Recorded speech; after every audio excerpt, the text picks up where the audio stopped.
Todo principado e potestade aqui tentando agir, caindo por terra em nome de Jesus. Porque o nome de Jesus, a pessoa de Jesus, é o nome sobre todo nome, é o poder acima de todo poder, toda honra, toda glória. Nós estamos dando aquilo que é devido aqui nessa noite, amém? Amém, eu queria pedir para os pais, só os pais ficarem em pé nesse momento. Por favor, cada pai, eu queria que a gente pudesse dar uma salva de palmas para esses pais amados. Chegasse perto e pudesse impor as mãos. Se é filho, chega perto o filho. Se é esposa, mas chega perto e nós vamos orar. Põe as mãos sobre este homem que está aí do seu lado. Em nome de Jesus. Pai, nós temos uma missão maravilhosa, Senhor. Tu nos entregaste a paternidade. Ao mesmo tempo, Pai, que nós temos esta tremenda missão, essa responsabilidade. Nós nos sentimos tão limitados, Senhor, tão pequenos para cumpri-la.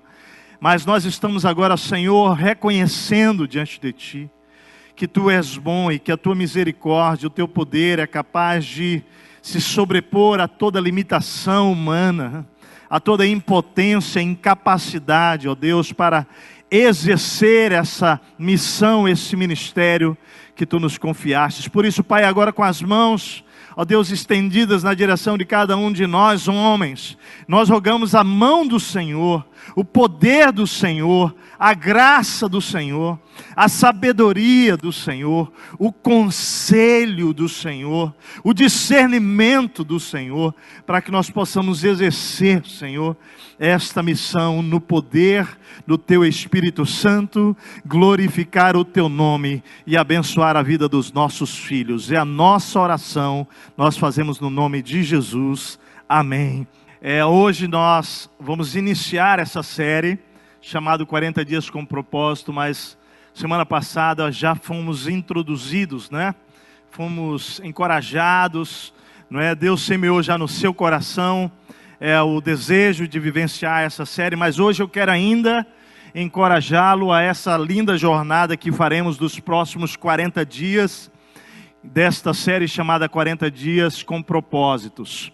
Essa série, além das mensagens que vão acontecer aqui no domingo, nós estaremos lendo um livro que já foi apresentado aqui, que tem para ser vendido ali na nossa livraria, e eu quero realmente encorajar você a adquirir esse livro e fazer conosco a leitura, e se possível vivenciar em célula durante esses 40 dias também a sua jornada conosco. Então nós pregaremos no domingo, traremos uma palavra como hoje, e amanhã então nós iniciaremos a leitura do livro. Amanhã, se você não comprou, precisa correr hoje ainda para comprar. Primeiro capítulo amanhã, não leia mais de um capítulo. A minha orientação é que você também leia todo o prefácio, aquelas páginas iniciais, elas dão uma orientação importante sobre o final de cada capítulo. Eu queria que você pudesse então ler todas as partes iniciais e depois começar com o capítulo 1 amanhã. E vamos seguindo um capítulo por dia. Amém, gente? Estamos juntos? Para aqueles que não vivenciaram conosco essa série de mensagens, esse ano nós temos chamado Ano Memorial. Nós temos resgatado na vida da nossa igreja algumas séries de mensagens que eu diria que Deus tem construído a nossa história, os nossos valores nos últimos 16 anos, a partir de muitas dessas séries de mensagens. Nós já vivenciamos uma delas importantíssima na nossa história, que foi o caminho da restauração, e essa série agora, ela foi vivida no ano de 2004, olha só, 13 anos atrás. E queridos, eu queria dizer como é que está o meu coração para você. Mesmo você que vivenciou essa série há 13 anos, dizer que o meu coração, Teste, ele está assim desejoso, ansioso, no bom sentido da palavra, para que Deus cheque o meu coração, para que Deus possa me colocar, ou melhor, colocar a sua palavra, colocar as meditações de cada dia em confronto com o meu coração, nesse momento da minha história, 13 anos depois. Então imagina, eu tenho 46 anos, não é? Então eu estava ali com, 46, estava com 36, estava com 33, não é? Quando Deus ministrou muito ao meu coração através dessa série.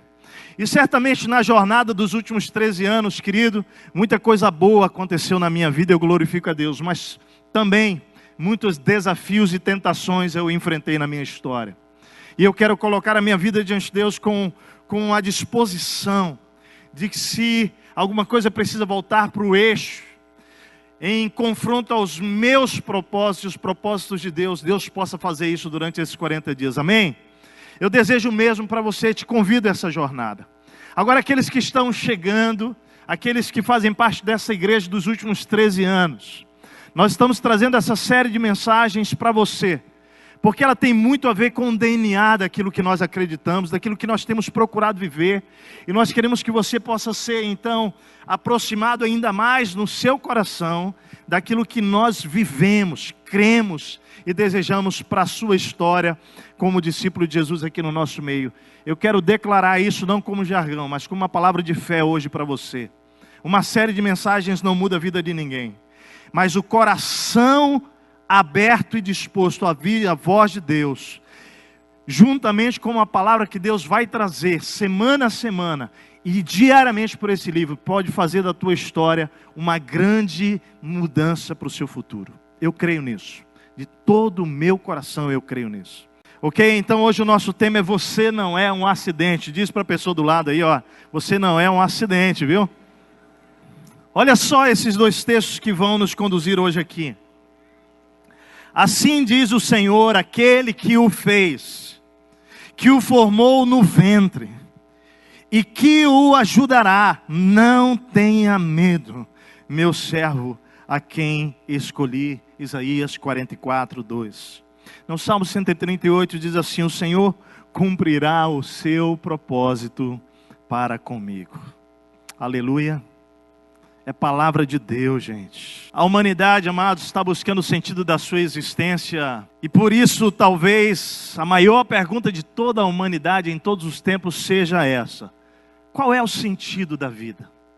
Por que eu existo? Para que eu nasci? Por que eu respiro? Né? Qual é a razão da minha existência?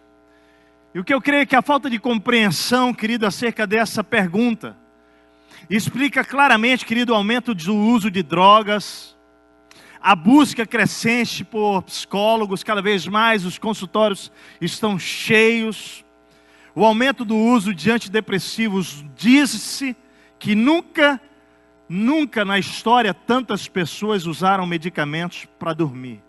O aumento de adeptos a seitas, as religiões, correndo de uma religião para outra, incluindo a Igreja Batista. Ou melhor, o aumento das taxas de suicídios em todo o mundo, nosso país e nosso estado, como um estado que representa o percentual maior de suicídio no Brasil, é o Rio Grande do Sul. O aumento da homossexualidade, a conversão de cristãos nominais na Europa e Estados Unidos ao Islã, o aumento da prática da busca pela bruxaria, pela magia. Existem pessoas que buscam o sentido da vida, querido, nessa loucura da religiosidade, da religião.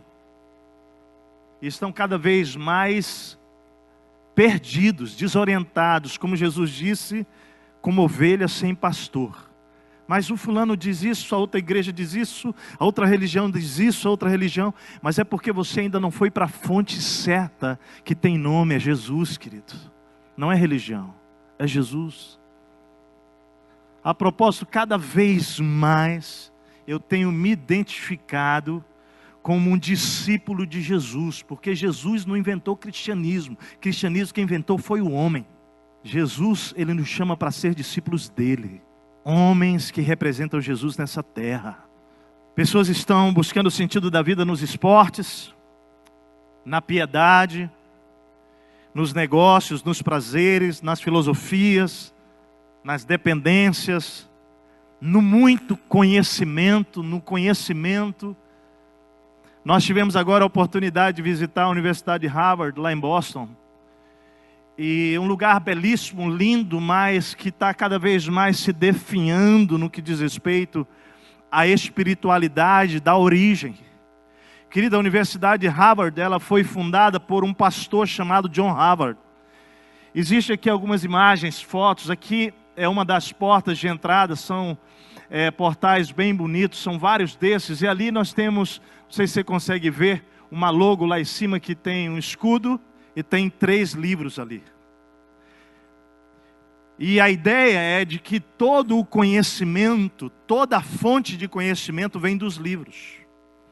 Mas a logo original dessa universidade, quando foi fundada pelo pastor John Howard, ela tinha uma Bíblia em cima e 3 livros embaixo, que dizia que todo conhecimento vem de uma fonte maior, que não é de conhecimento, é de sabedoria, que é a Bíblia, que é a palavra de Deus. E com o passar dos anos, então, os conhecedores, os muitos estudiosos, sacaram a Bíblia e deixaram os livros como uma fonte de resposta para a vida do ser humano.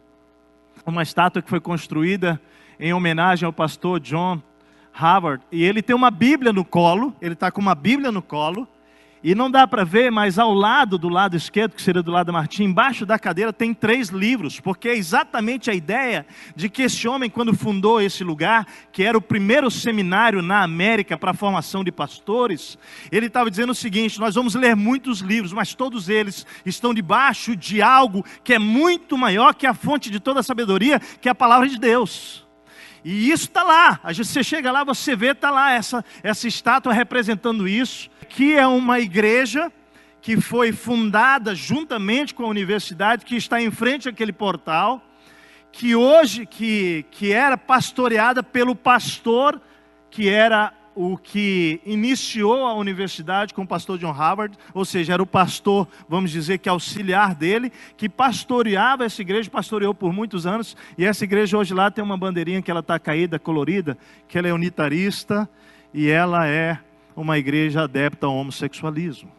O fato é que o mundo virou as costas para Deus. E queridos, na arrogância de que pode viver a sua própria vida e criar suas próprias verdades sem Ele. Todavia, querido, está provado que nada disso realmente traz sentido para a nossa vida. Sabe por quê? Porque a questão não é você. Nós cantamos aqui hoje que Ele é o alfa e Ele é o ômega, Ele é o começo, Ele é o fim. Agora presta atenção. Ele criou você e Ele que determina o fim de toda a história, mas o meio da sua história, o meio da minha história, não pode ser vivida sem Deus, senão uma vida sem sentido. E tudo que listei acima aqui se refere a mim, a você, aos nossos gostos, preferências, virtudes, defeitos. E o propósito da vida é muito maior do que a sua e a minha realização pessoal. Guarda isso no seu coração. Nesse tempo que nós vamos falar de propósitos aqui, você precisa entender que essa vida, ela é muito maior, o plano divino é muito maior do que a minha e a sua realização pessoal. Então vamos à pergunta que não quer calar: qual é o sentido da vida? E através dessa série nós vamos buscar essa resposta. Na semana passada vimos que tudo começa com Deus. O André ministrou aqui. A essência da vida está em Deus, porque Ele é quem nos dá identidade. Ele é quem nos dá propósito, relacionamento, vida eterna. Ou seja, nele está o sentido de tudo. Nós vamos continuar refletindo sobre essas perguntas, buscando respostas, a partir das próximas semanas, começando por hoje. Mas hoje eu quero olhar para esse foco. Você e eu não somos acidente. E sabe por quê, querido? Albert Einstein disse que Deus não joga dados. Você não é um acidente. Olha, aconteceu, de repente eu nasci, você nasceu. Não, querido. O meu e o seu nascimento não foi um erro. Sua vida não é obra do acaso, querido. Você pode até mesmo ter nascido sem o planejamento familiar, né? Os seus pais não planejaram, mas mesmo assim, o seu nascimento estava nos planos divinos. Você crê nisso? Sabe esse papo de dizer assim: cara, eu sou um acidente, meus pais não queriam, não planejaram. Meu querido, se seus pais não planejaram mesmo, não queriam, não quiseram, Deus é quem decidiu sobre você. Você existe hoje por causa do amor dele, querido. Isso é poderoso. Deus não ficou surpreso no meu nascimento, dia 24 de agosto de 1971, um guri com 4 quilos, 250 gramas, 52 centímetros. Não, bichinho meio parrudinho. Deus sabia. E Ele sabia que 40 dias depois do meu nascimento, eu teria 1,2 kg, e os médicos diriam: pode levar para morrer em casa. Ele tinha a história nas mãos. E Ele moveu o coração do meu pai para dobrar os joelhos diante de um menino que estava morto, onde ele assinou um documento no hospital para me levar para morrer em casa. Naquela madrugada, Deus move o coração do meu pai para orar e clamar por um milagre.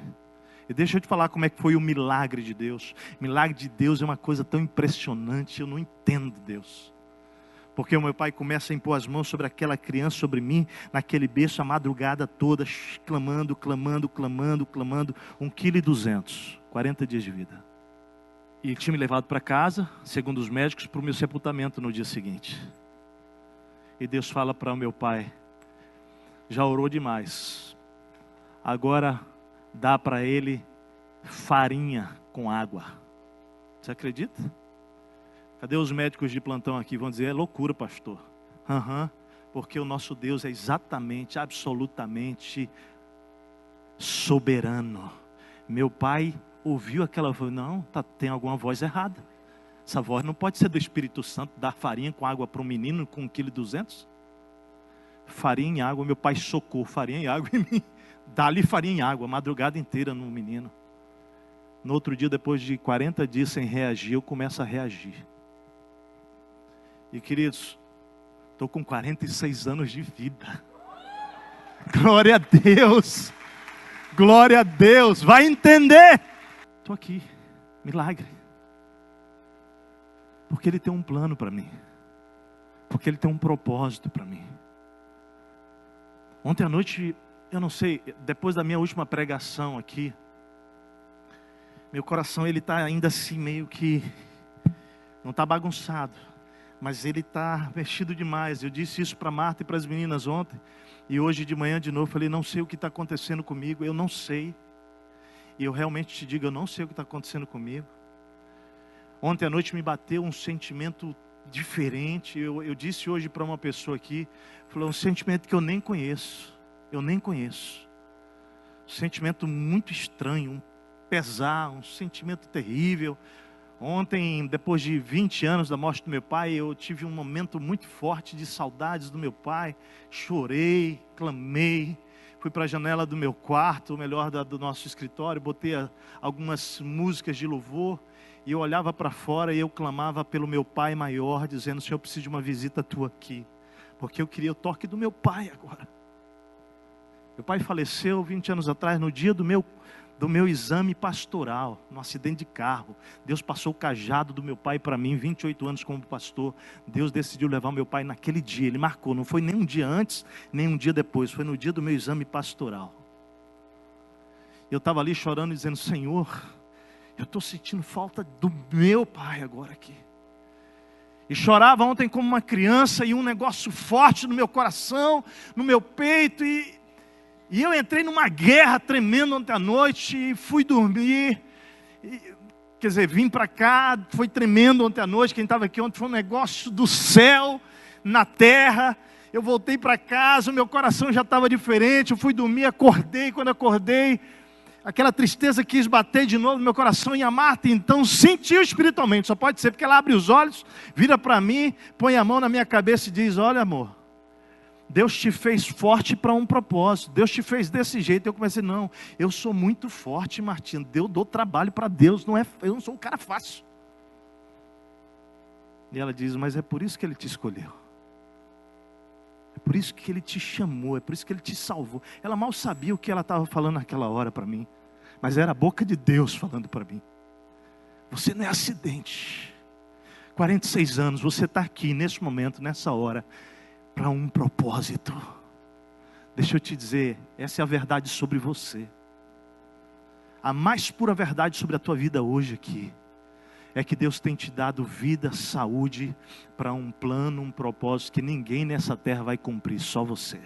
Só você. É você, não é ninguém, é você. Do teu jeito. Você acha que Deus errou quando Ele te fez? Ah, mas eu queria ter nascido não brasileiro, americano. É brasileiro mesmo, querido. Eu queria ser europeu. Não, é brasileiro. Tem alguns aqui europeus, tem alguns aqui americanos, mas deixa eu te falar, na maioria aqui você é o quê? E para de querer ser outra coisa, porque Deus te quis brasileiro. Eu estava lá nos Estados Unidos agora, eu falei para a mãe, eu não aguento, mas eu quero ir para o meu país. Eu quero ir para o Brasil. E a Martinha, eu também não vejo a hora de chegar em casa, nossa igreja, nosso povo, nossa língua. Deus me fez brasileiro, te aceita, Deus te fez brasileiro, querido. Curta ser brasileiro, ame o Brasil. Ô terra abençoada é o nosso país, gente. Ah, mas está numa crise aí, está numa crise, e daí? Deixa eu falar, vamos crescer. Vamos crescer. Gente, problema é coisa boa, problema não é pepino, problema é coisa para ser enfrentada. Problema é coisa para crescer. Crise é para a gente vencer. Crise é para ser superado, não é para fugir. Não é para fugir. É bênção. Deus te fez brasileiro, Deus te fez branco, Deus te fez amarelo, te fez preto, te fez marrom igual Ranulfo. Não fez gente. É bonitão, o negão é todo metido. Deus te fez. Eu lembro quando eu era adolescente, ficava fazendo exatamente assim na frente do espelho, viu? Ó, licença, eu vou contar um pouco dos meus segredos para vocês. Eu ficava assim com o nariz, ó. Umas 20, 30 vezes. Por quê, pastor? Porque eu achava grande. Eu achava que eu ia diminuir o bichinho. Aí um dia Deus fala, para com essa bobagem, que eu vou te dar uma mulher que vai gostar do teu nariz, rapaz. Pois me deu. Eu não sei se Deus cegou a Martinha na hora, mas deu. Glória a Deus. Que bobagem, Deus me fez assim. Deus te fez, cara. Fica olhando para o dedo, a mulherada fica escondendo os dedinhos, a orelha pelo cabelo. Para com isso. Tem um cara que vai gostar. Vai beijar a tua orelhinha, mulher. Vai procurar embaixo do cabelo e vai achar. Não vai ter jeito de esconder. Deus nos criou com um propósito tremendo. Se aceite. Se ame. Porque ninguém vai amar você se você não se amar. Ele escolheu as suas habilidades naturais. Ele escolheu a sua altura. Escolheu até o seu peso, sabia? Não, esquece, isso é você que está escolhendo. Salmo 139, 15 e 16 diz, olha só, querido. Meus ossos não estavam escondidos de ti, quando em secreto fui formado e entretecido, como nas profundezas da terra. Os teus olhos viram o meu embrião, todos os dias determinados para mim foram escritos no teu livro, antes de qualquer um deles existir. Presta atenção, cara. Leia esse texto e entenda que Deus escreveu a sua história. Deus não é como os deístas pensam, que é aquele que criou o relógio, acorda e solta o relógio e uma hora ele vai parar. Deus não é assim. Deus te criou, Ele te sustenta, Ele te ama, Ele te cuida e até o último dia da tua vida Ele vai estar contigo. É promessa dEle. Querido, nada na minha e na sua vida é casual, existe um planejamento divino. Você pode dizer agora com convicção para a pessoa do lado, Deus te planejou de uma maneira maravilhosa. Deus criou cada um de nós de uma maneira maravilhosa. Louvado seja, por favor, nossos queridos amados surdos aqui.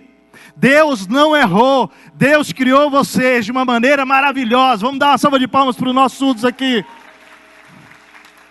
Vocês são criação divina. Deus não errou.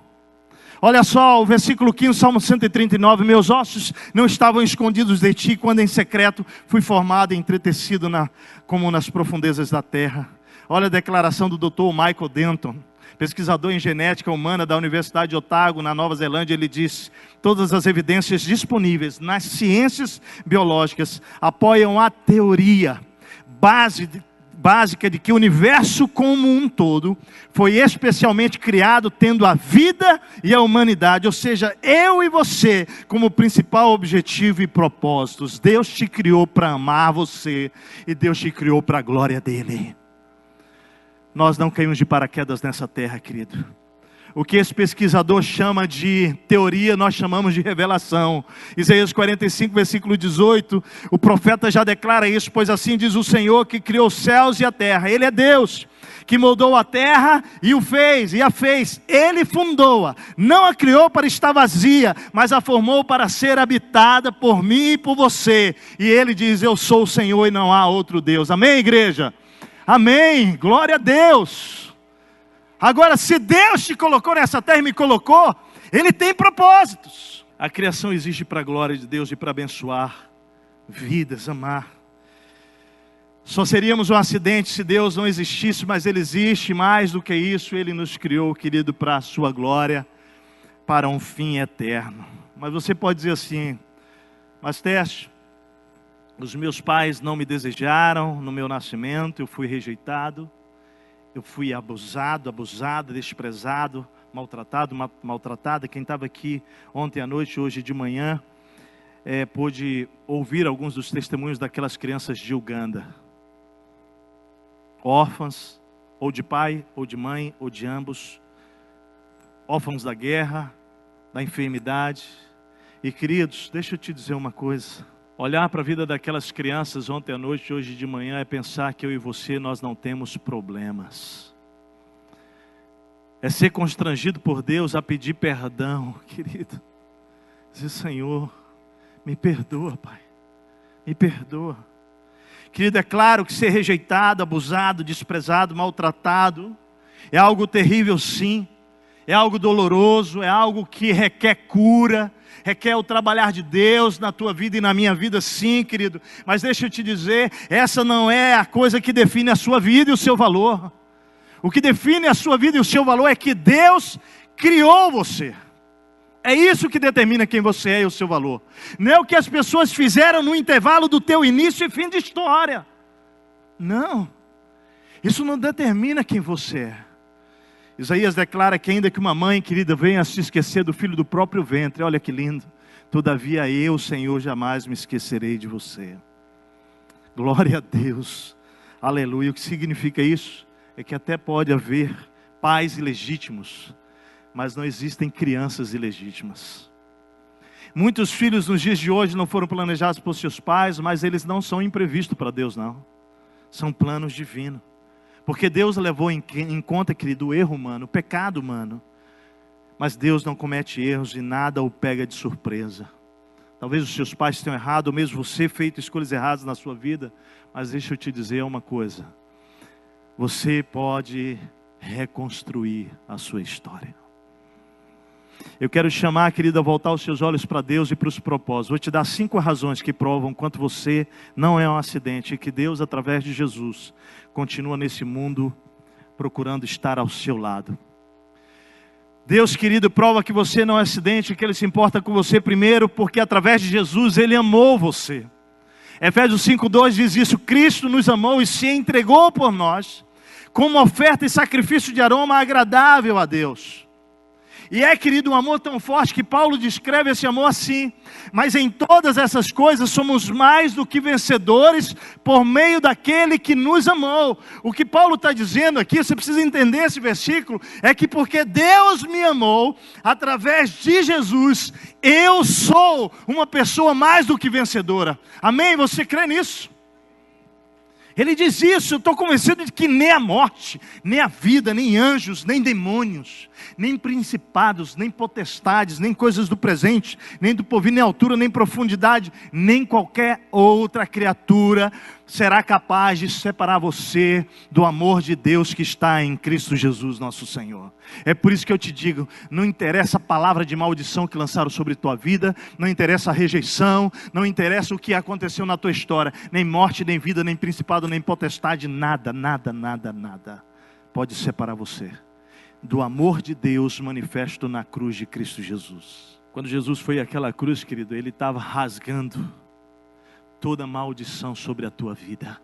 Deus amou você.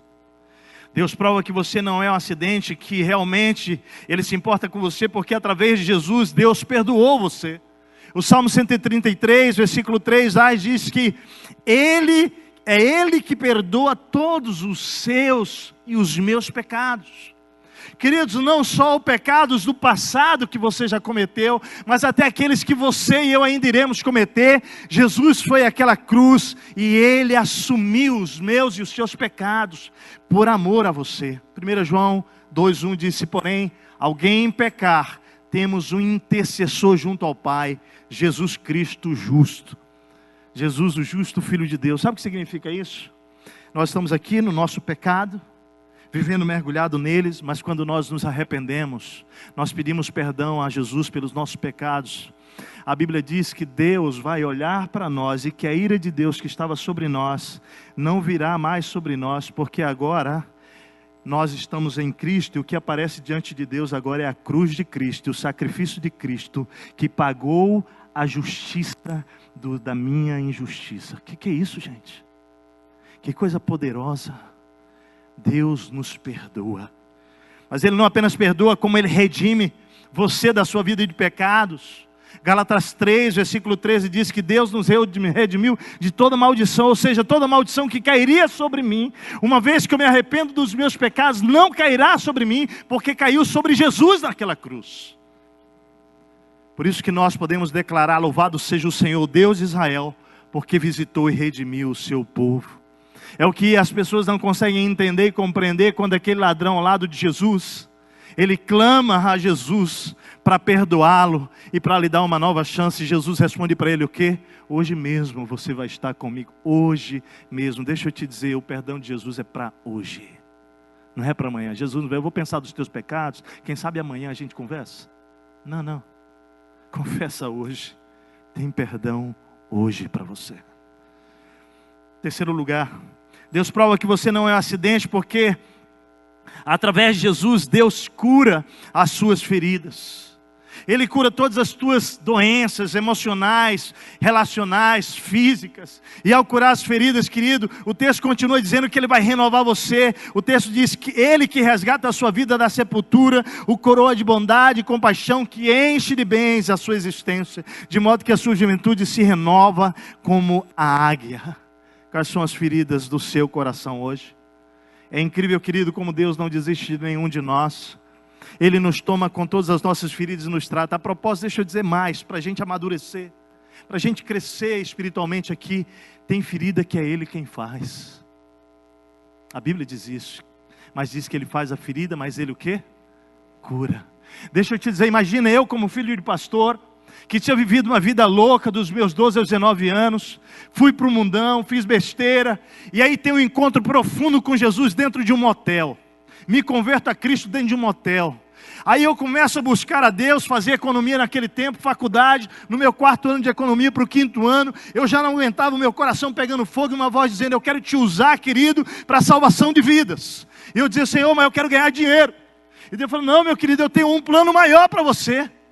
E o meu projeto de vida, ele era muito pequeno, queridos. O meu projeto de vida era terminar a minha faculdade de economia, fazer um concurso público em Brasília, montar a minha academia de karatê, que eu era atleta da seleção de Brasília naquele tempo, e da seleção brasileira, tinha uma convocação, e eu queria, porque queria agora montar a minha academia gospel, e ganhar o meu dinheirinho e pronto. E Deus me pega no último ano de faculdade, e me rasga no meio, e diz: meu filho, quando eu te salvei, lá com 40 dias, não era para isso. E Deus me traz à memória uma oração do meu pai. E naquela madrugada, quando ele está orando por mim, a oração do meu pai por mim foi: Senhor, o Senhor deu meu filho o teste, mas o Senhor pode levar, porque ele é teu, ele não é meu. Mas se o Senhor não levá-lo, se o Senhor fizer um milagre hoje, eu gostaria de te pedir um outro milagre na vida do teste. É que o Senhor pudesse usar o teste para a glória do teu nome nessa terra. Se não for para isso, leva o meu filho. Deus me lembra disso. Só que agora Deus está dizendo um papo comigo. Agora o papo não é com meu pai, nem é não são palavras do meu pai. Agora a questão sou eu. Agora sou eu que tenho que decidir da minha vida. Se eu vou construir os meus planos, os meus propósitos, a minha história do meu jeito, ou se eu vou para Salmo 139, que diz que os meus planos foram escritos antes mesmo de eu nascer. E eu decidi dentro daquele motel numa madrugada, você pode imaginar? Senhor, chega! Eu não quero mais escrever a minha história. Eu estou me arrebentando, eu quero a tua história, Pai. E agora, querido, você imagina eu terminando a minha faculdade de teologia, meu pai pastor, eu indo para Brasília para terminar a faculdade e começar o meu ministério com meu pai em Brasília. Quando dia 21 de agosto, no dia da minha consagração ao ministério pastoral, ou melhor, no dia do meu concílio, o meu pai sofre um acidente de carro com 52 anos e falece. A Marta, minha noiva, recebe uma ligação da minha mãe 5 horas da madrugada. A minha prova do concílio era 9 horas da manhã. E a Marta recebe a ligação da mamãe falando para ela, olha, aconteceu isso, e em prantos do outro lado, né? Mas Martinha, não fala nada para o Tércio, nós vamos falar com o pastor Pascoal Piragini, ele vai fazer o concílio. Eu fiz o concílio 9 horas da manhã, tinha mais de 100 pastores me examinando naquela manhã, mais amigos, mais parentes ali. Quando eu começo a contar a história no meu concílio, você começa sempre o concílio pastoral pelo teu testemunho de salvação e de chamado ministerial. E eu começo contando a influência do meu pai na minha vida, e todo mundo começa a chorar. E eu começo a olhar para o povo chorando e falar, eu estou arrebentando a boca do balão nesse lugar aqui. Mas não, é porque todo mundo havia sido informado da morte do meu pai. Todo mundo já sabia que eu sairia dali para Brasília, de Curitiba para Brasília, para o sepultamento do meu pai. E eu estou, e todo mundo chora e não para de chorar, e o concílio inteiro chora. Rapaz, eu estou inspirado hoje. Nada disso. E quando eu termino o concílio, eu vou numa sala como essa aqui, mais os 9 outros pastores daquela igreja, ali na primeira igreja batista Curitiba, e o Pascoal olha para mim com a Marta do lado e diz, Tércio, eu tenho uma novidade para contar, eu tenho uma coisa muito importante para contar para você. Eu achei que o pastor Pascoal, ele estava brincando daquele tipo assim, agora tu está empregado, entendeu? Tem uma novidade para te contar. Eu falei, estou pronto, pastor, porque se o senhor quiser falar, estou pronto. E ele olha para mim e fala, meu filho, seu pai estava vindo da casa da sua avó para Brasília, sofreu um acidente de carro e ele faleceu às 5 horas da manhã. Deixa eu te dizer, abriu o chão, abriu o chão, abriu o chão, eu dei um grito naquela sala, não, abriu o chão, os sonhos desabaram tudo, tudo, em milésimos de segundo, todos os projetos meus, planos desabaram. E quando eu estou lá no avião, com a Marta, indo para Brasília, a Marta só me diz uma coisa, Tércio, não pergunta o porquê, só pergunta para quê. Quando eu comecei a ter coragem de perguntar para quê, eu comecei a ouvir as respostas de Deus para mim. E uma das principais respostas de Deus para a minha vida eu vou te dar hoje à noite. Eu tinha feito do meu pai, após a minha restauração com ele, o meu ídolo. A palavra absoluta na minha vida. E eu buscava o meu pai para tudo. E Deus agora estava dizendo o seguinte, meu filho, eu levei o seu pai. Um dia você vai se encontrar com ele. Mas nessa fase da sua vida daqui para frente, o que eu quero é que eu me torne o seu pai. É comigo, vem para mim. E ao longo desses 20 anos, querido, cada momento difícil da minha história, eu corro para o meu quarto secreto e eu grito por um pai que sempre esteve ao meu lado, que nunca deixou faltar nada na minha vida, nada, sabe o que é nada? Nada. Eu me lembro que 3 meses depois eu me casaria, e meu pai tinha prometido a minha fatiota, terno, gravata, sapato, tudo para o meu casamento, que seria 6 de dezembro, a morte do meu pai foi 21 de agosto, claro que você não vai nem pensar mais nisso, porque você perdeu aquilo que era mais importante para você, mas quando chega um pouco antes do meu casamento, eu tenho que pensar nessas coisas, mas antes de eu pensar, um homem me liga de Brasília, e eu estou em Curitiba, para casar com a Marta, e o homem me liga e diz, Tércio, filho, falou, pastor Ezequias, eu estava orando, e Deus me trouxe um negócio da mente, que foi? Você já tem toda a roupa para o seu casamento, tem um sapato, tem a meia, tem a cueca, tem tudo? E eu comecei a chorar do outro lado, porque imediatamente Deus me levou para a viagem com meu pai, dizendo que Ele ia me entregar tudo aquilo. E aí eu digo para ele, chorando, não tem. Ele falou, mas Deus falou para mim que é para eu lhe dar tudo isso. E eu estava entendendo o que Deus estava dizendo para mim, meu filho, é comigo. Sou eu, seu pai. Sou eu que vou cuidar de você. Me casei, fui realizar o meu primeiro casamento. Essa frase, ela sempre traz confusão. Eu casei uma vez só com a Marta. Como pastor, eu fui casar uma família, primeira vez que eu fui realizar um casamento, todo mundo entendeu bem? Eu casei com essa mulher há 20 anos esse ano, e vou viver mais 30 com ela em nome de Jesus. Eu vou fazer o primeiro casamento, gente, essa história muita gente ouviu aqui, mas ela parece simples, mas ela é profunda para mim, porque eu gostava de gravata, naquele tempo eu usava gravatinha e tal, e toda vez eu levava as gravatas para o meu pai dar nó e me ensinar em Brasília, nas férias e tal. E agora eu estou para realizar esse casamento. Peguei, liguei para Pascoal. Pascoal, eu estou com um terno novo, uma gravata nova. Eu quero você dar um nó para mim. Eu não consegui dar. E eu tinha testado várias vezes o nó e ninguém não consegui dar.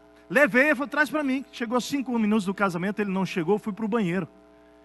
E Deus me traz uma palavra, Isaías 140, ou Salmo 140 diz assim, 146 diz assim, eu sou o pai dos órfãos e das viúvas. E ele diz o seguinte, filho, fala comigo. E eu olho para o espelho e falo, Deus, então me ensina a dar um nó de gravata, que meu pai me ensinava, o nó dele era demais. Gente, eu tinha tentado dar o nó várias vezes, não consegui. Eu botei o nó aqui, ó, gravata aqui, mexi, e o nó saiu absolutamente perfeito. Eu comecei a chorar, e como Gideão, novelo de lã para um lado, para o outro, né, eu peguei e tirei a gravata de volta. Falei, Deus, se é o Senhor, me ensina esse negócio. E botei a gravata de novo, queridos.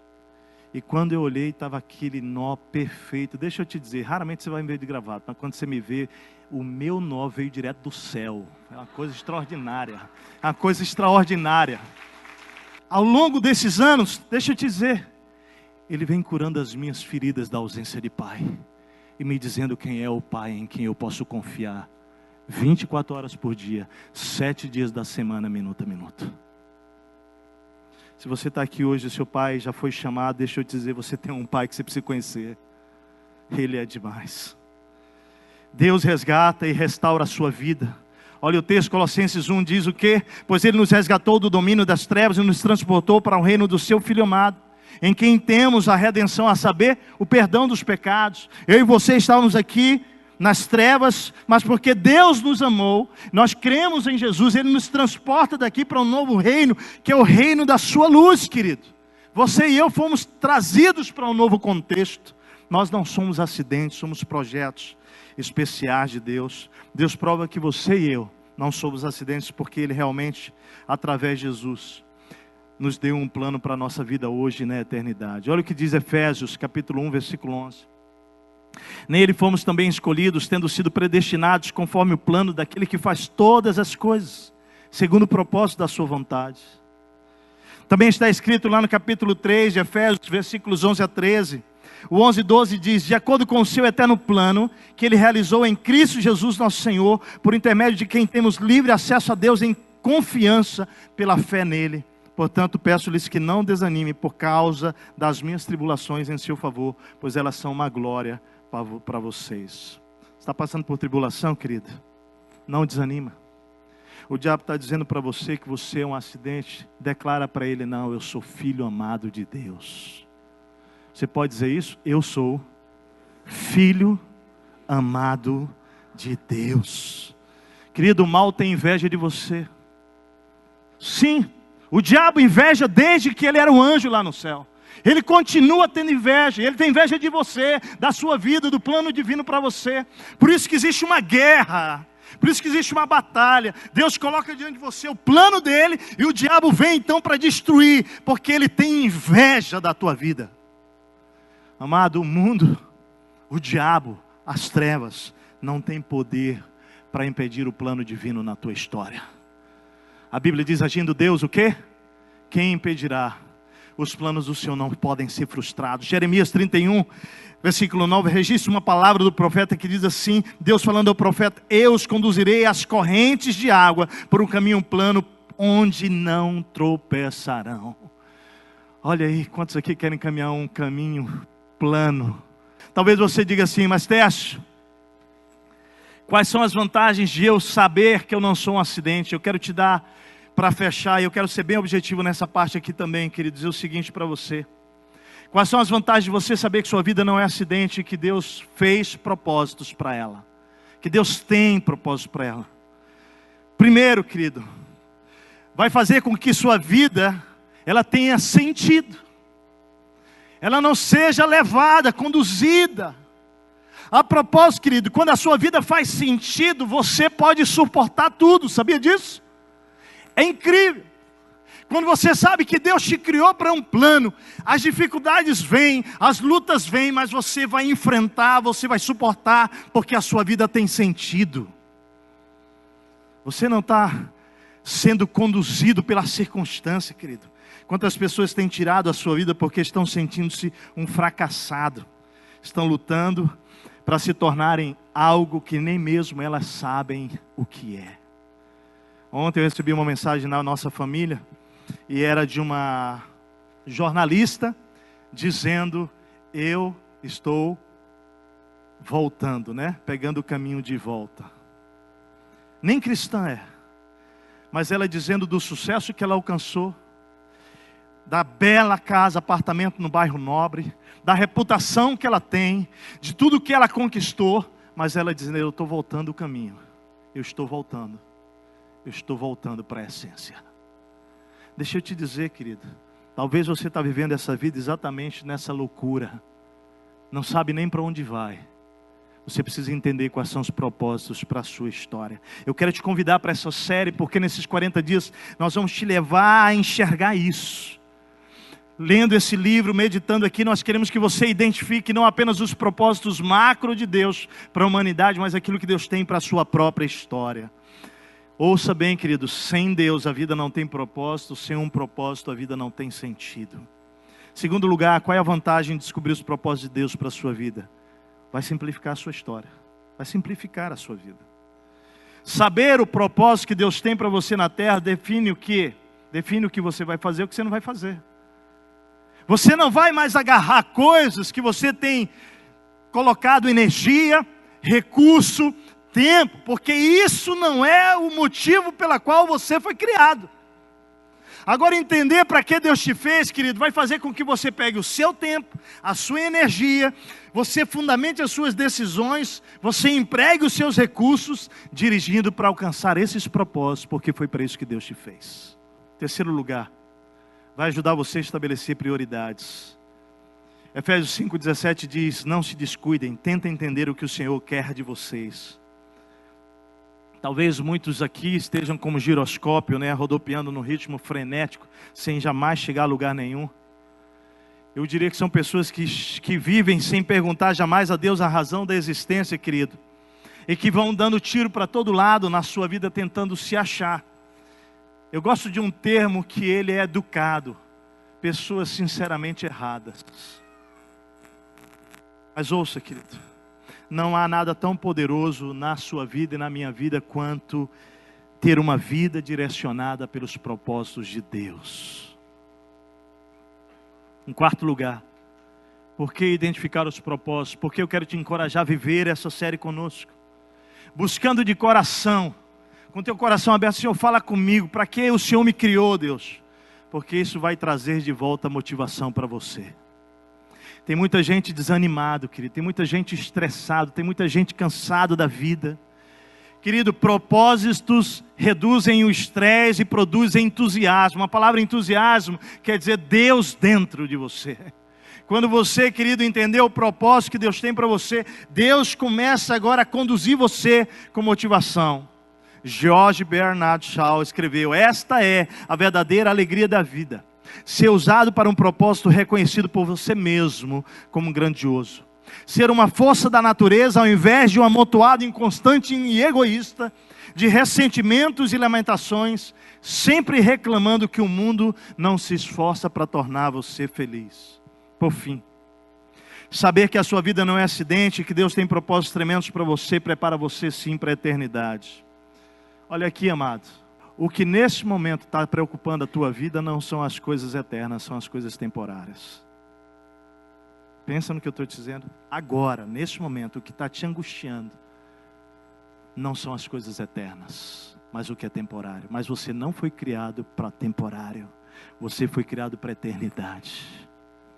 Você foi criado para a eternidade, querido. O diabo tem o poder de pegar as coisas desse mundo, físicas, temporais, e colocar na tua mente preocupação, angústia, com hoje, com amanhã, e você passa a viver uma vida prisioneira desse tempo, dessa época. E Deus te criou e me fez, querido, para a eternidade. Olha só, querido, isso é tão sério, porque no último dia Deus não vai ter se importado com quanto você teve na sua conta, amado. Deus não vai se importar com quantos diplomas você teve, ou qual a sua reputação profissional diante da sociedade, ou mesmo religiosa. Qual o seu cargo dentro de igreja? Eu sei, para Deus isso aí. Eu sou isso. Você é o quê? Opa, somos servos amados dele. Basta para você isso? Servo. Porque essa é a identidade que eu quero. Servo bom e amado. Entra no teu gozo. Não vai aparecer lá doutor na frente, não. Não vai aparecer nada do teu PhD. Não vai aparecer nada junto. Nada. O que vai importar é se você aceitou o que Jesus fez por você. Se você aprendeu dele. E se você o amou seguindo. Confiando nele. O que vai importar para Deus. Faz assim com as suas mãos. Faz assim. Deus te entregou recursos, amém? Deus te entregou saúde, amém? Deus te entregou capacidades, inteligências, amém? Deus te entregou bens, amém? O que vai interessar, fica como assim, é se você usou isso para você, ou para a glória dele. É isso que vai importar. É isso, eu quero terminar. Você aceita o convite de Deus para essa jornada? Hã? Eu estou empolgado, eu quero dizer assim, Deus vai mexer com a gente. Para mim, querido, para mim, honestamente, essa série é um chamado a arrependimento. Porque nós vamos ser colocados de frente com o que Deus criou você para ser. E você vai se chocar com o que você está vivendo na sua história. E o que eu creio e tenho pedido a Deus, eu estou falando isso me incluindo nessa história, é que nós nos arrependamos dos nossos maus caminhos e que nós voltemos para viver o que Deus criou a gente para fazer e viver. Você quer isso? Até porque, amado, até porque a realização da tua história só vai acontecer se você viver os propósitos que Ele tem para você. Eu quero te dar um presente essa noite. Eu queria que com os olhos fechados você recebesse essa palavra no seu coração. Efésios 3:20. Diz: aquele que é capaz de fazer infinitamente mais do que tudo o que pedimos ou pensamos, de acordo com o seu poder que atua em nós. Arrependam-se, pois, e voltem-se para Deus, para que seus pecados sejam cancelados. Arrependam-se e vivam. Sem Deus em sua vida não faz nenhum sentido, querido. Mas ouça essa palavra hoje. Ele é capaz de fazer infinitamente mais do que tudo o que você está pedindo ou pensando. O que você está pedindo para Deus? Deixa eu te dizer, Ele é capaz de fazer infinitamente mais do que isso. O que você está pensando para a tua história? Qual é o teu projeto de vida? A palavra diz que aquele que é infinitamente mais, Ele é poderoso para fazer abundantemente além do que o que você está pensando para o seu projeto de vida. Se eu pudesse voltar atrás e pudesse decidir seguir os meus planos e projetos, querido, ou os planos divinos para a minha história, se eu pudesse voltar 25 anos atrás, eu quero te dizer que eu escolheria o plano maravilhoso que Deus tinha para mim. Teve lutas e dificuldades? Sim, continua tendo. Mas como é poderoso saber que você está andando com alguém que está com você, à sua frente, atrás, à sua direita, à sua esquerda. Porque foi Ele quem escreveu essa história. Oh, Pai. Deus existe, Ele criou você, ama e cuida de você a cada dia, e por isso Ele deseja que você viva para sempre cumprindo os propósitos dEle. Ele existe e Ele ama você. Talvez você já tenha se sentido sozinho, amado. Talvez hoje você esteja se sentindo assim. E essa canção diz isso: estou só. Mas hoje à noite a voz de Deus foi falada ao seu coração aqui. E você talvez possa declarar isso: eu posso ouvir a sua voz, Senhor. Ele te chama hoje para um relacionamento. Você que já é filho amado, que já tem andado essa jornada, talvez você precisa voltar para Deus e dizer: Senhor, eu tomei as rédeas, eu estou vivendo como eu quero, Deus, mas Tu és o Senhor da minha vida, eu quero voltar a viver os Teus planos. E o nosso desafio espiritual hoje, sabe qual é? Que você se lance como uma criança nas mãos de um pai de amor. É isso. Para viver o que esse Pai tem para você. O que esse Pai planejou para você desde a fundação do mundo. Antes de você nascer. Ele já tinha planejado isso. O melhor momento o melhor momento da sua vida é quando você vem para o centro da vontade dEle.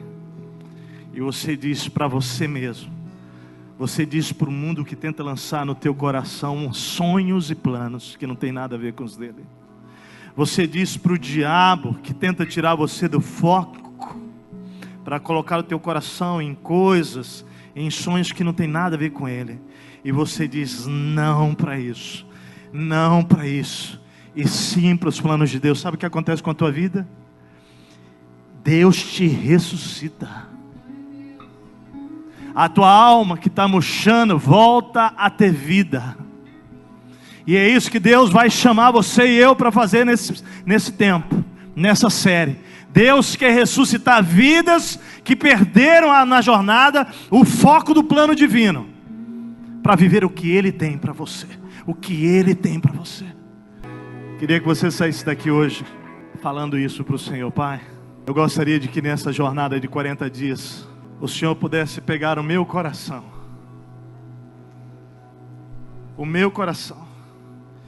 e tirar tudo aquilo que não tem a ver com os teus propósitos, Senhor, e colocar apenas os teus planos e sonhos dentro dele. Você quer isso, querido? Você tem coragem de fazer isso? Deixa eu te dizer, essa oração é muito séria, amado. Muito, mas muito séria. Abrir mão dos teus sonhos, dos teus planos, para dizer, Senhor, eu quero que o Senhor crave a tua vontade na minha vida. Mas eu quero te garantir uma coisa hoje aqui, em nome de Jesus, querido. A palavra de Deus declara que os sonhos do Senhor, que os pensamentos do Senhor, que os caminhos do Senhor, eles são incomparavelmente mais altos do que os seus, meu amado. Então, meu amado, como alguém que fez isso há 25 anos, eu quero te dizer, cada dia que eu acordo, vale a pena. Cada dia que eu acordo, eu abro os meus olhos e eu digo, Senhor, obrigado, porque eu não peguei o meu caminho, mas porque eu peguei o teu caminho. Deus tem uma história para você, abundante, ainda nesse tempo. Não acabou, você tem respirado, você tem vida, porque Deus tem um plano para você. Sai daqui com isso no seu coração, querido. E que Deus nos abençoe. Amanhã começamos o nosso capítulo 1, amém? Vai na graça de Deus, do Senhor Jesus.